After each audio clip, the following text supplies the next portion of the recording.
dal ristorante La Galaia qui nell'isola di San Pietro con il mister Pasquale Lazzaro, che quest'anno allenerà appunto la formazione della Verde Isola. Siamo alla vigilia del campionato, presentaci questa stagione della tua squadra.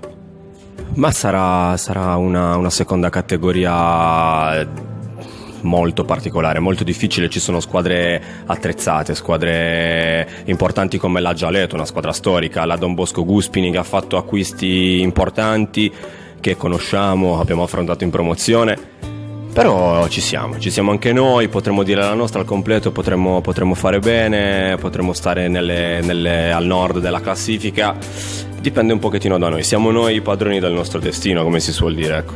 Insomma, giocatori anche importanti in questa stagione per la tua squadra, che cercherà ovviamente di riportare il pubblico delle grandi occasioni proprio qui allo stadio di Carloforte.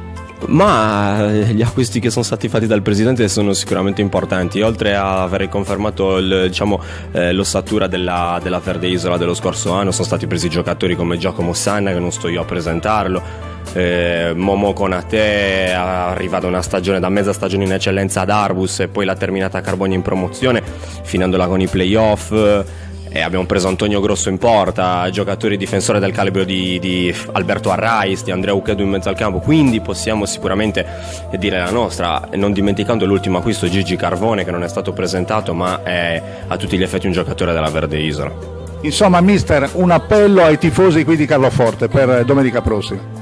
Ma tanto domenica prossima giocheremo in trasferta. Io mi auguro il 13 in casa col San Gavino Monreale di trovare un buon numero di tifosi, ma non tanto non è tanto importante il numero quanto la qualità del tifo stesso. Sarebbe bene che, dato che abbiamo una squadra all'80% di Carlofortini, fossero anche loro coinvolti in questo progetto e che venissero al campo per tifare Verde Isola e non per tifare per non gridare al fallimento di quello che potrebbe essere un progetto importante. Quindi mi auguro che venghino, che tifino e che a fine partita ci facciano gli applausi, ecco. Insomma, alla fine di questa bella intervista anche un grande in bocca al lupo dalla nostra redazione sportiva. Grazie mille a voi.